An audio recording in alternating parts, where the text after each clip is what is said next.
বাঙালির কাছে রথযাত্রা মানে মিষ্টি কিছু খাওয়া।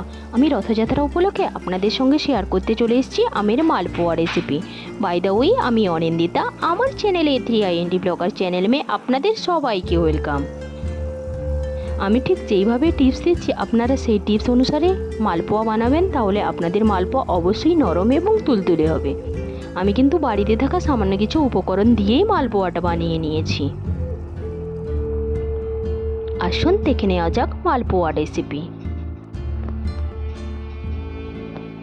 দেখুন আমার মালপোয়াটা কত সুন্দর ফুলে উঠেছে।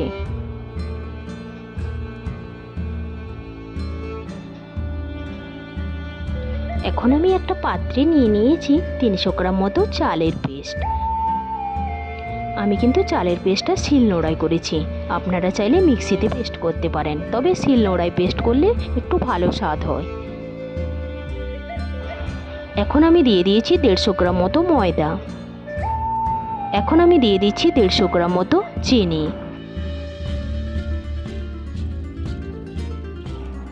আপনারা কিন্তু মিষ্টিটা ঠিক যত পরিমাণে খান তারই অনুসারে চিনিটা দেবেন। এবার আমি দিয়ে দিচ্ছি সামান্য পরিমাণ মৌরি।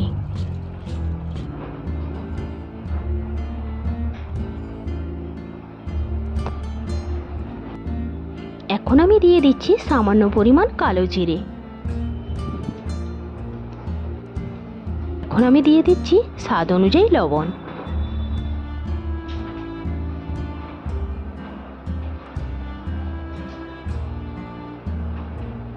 আমি একটা প্লেটে একটা গ্রেটার ও একটা আম নিয়ে নিয়েছি। একটা চাকুর সাহায্যে আমের ছালাটা আমি পরিষ্কার করে নেব। আমি ঠিক যেমনইভাবে আমের ছালাটা পরিষ্কার করছি আপনারা ঠিক তেমনইভাবেই পরিষ্কার করবেন, তাহলে খুব সহজেই পরিষ্কার হয়ে যাবে।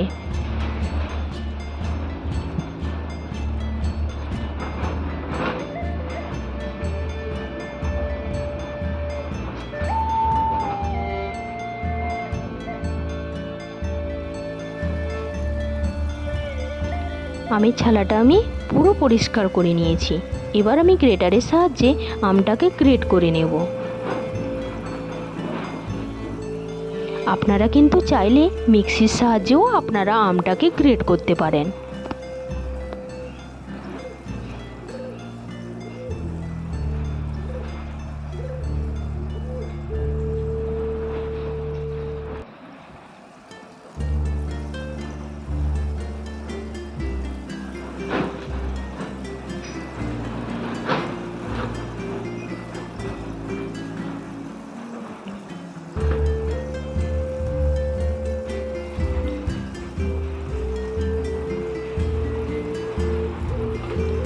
দেখুন আমার পুরো আমের গ্রেটার তৈরি হয়ে গেছে। এবার আমি আমের পেস্টটা ঢেলে দিচ্ছি।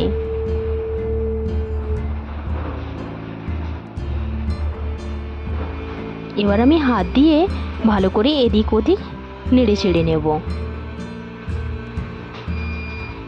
আপনারা কিন্তু ভালো করে নেড়ে নেড়ে মাখিয়ে নেবেন, দানা দানা যেন না থাকে। দানা দানা থাকলে মালপোয়া কিন্তু ফুলবে না।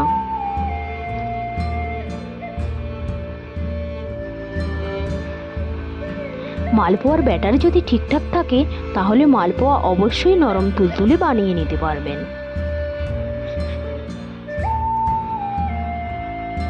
আমার ব্যাটার তৈরি হয়ে গেছে। এবার আমি নিয়ে নিচ্ছি গরম দুধ। দুধটা আমি উষ্ণ গরম করে নিয়েছিলাম, তারপরে রুম টেম্পারেচারে রেখে দিয়েছিলাম। দুধটা অল্প অল্প করে মেশাবেন, না হলে ব্যাটারটা পাতলা হয়ে যেতে পারে। এবার মিক্সারটাকে ভালো করে ফেটিয়ে নিতে হবে।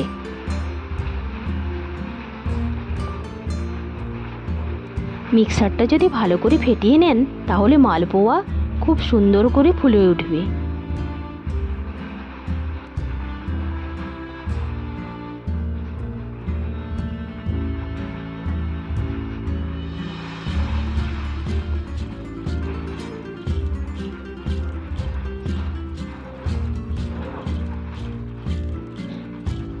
আমার ব্যাটার তৈরি হয়ে গেছে।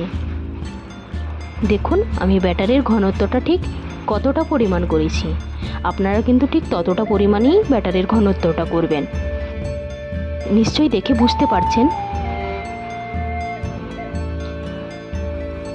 এবার আমি ব্যাটারটাকে 30 মিনিট মতো ঢাকা দিয়ে রেস্টে রেখে দেব।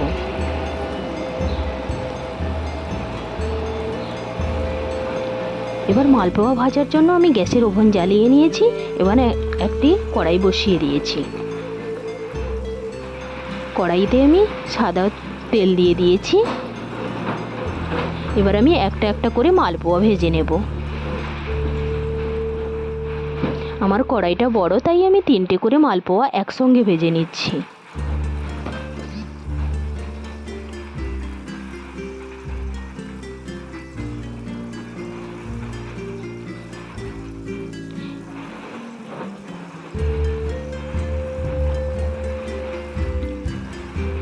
একটু তেল নিয়ে আমি ওপরের দিকে ছড়িয়ে দিয়েছি।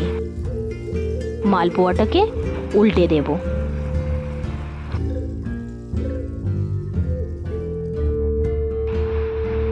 মালপোয়া কিন্তু উল্টে পাল্টে ভেজে নিতে হবে।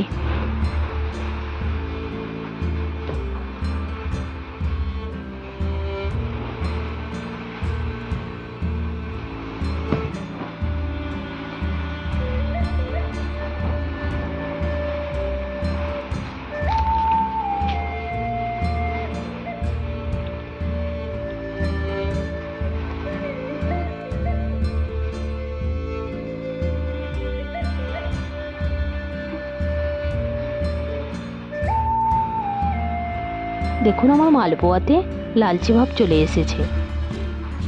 আমার মালপোয়া প্রায় তৈরি হয়ে গেছে।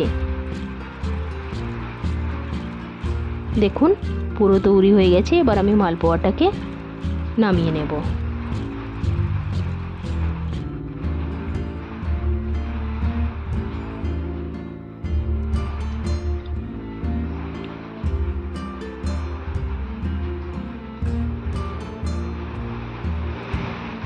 আমার সমস্ত মালপোয়া তৈরি হয়ে গেছে। এবার আমি এটা একটা পাত্রে সার্ভ করে নেব।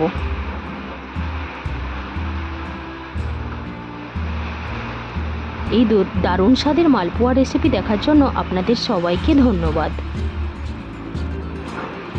মালপোয়াটা কিন্তু আমার খুব সফট হয়েছে, তা আমি আপনাদের দেখিয়ে দিলাম। ভিডিও দেখার জন্য ধন্যবাদ।